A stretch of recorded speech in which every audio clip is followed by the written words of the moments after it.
Just a video for those that have a XC60 with the wonky switch. It's a 2015. Temporary fix of removing the rubber gaiter. Basically, to get to the part, you've got to take off the cover. There is a number of these press studs. Make sure you remove those torx first. There's another torx on the handle on the left hand side, and yeah, another torx on this side. Undo your electric rear heated windscreen, and yeah, just keep swinging on it until eventually you pop all the studs off and hope for the best. That's connected to your rear boot light, so don't forget to pull that off as well before you rip it down.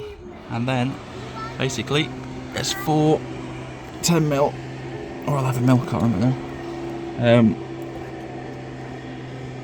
nuts to come off. One there, and then another one here, and another one in there, and switcheroo, and off we go.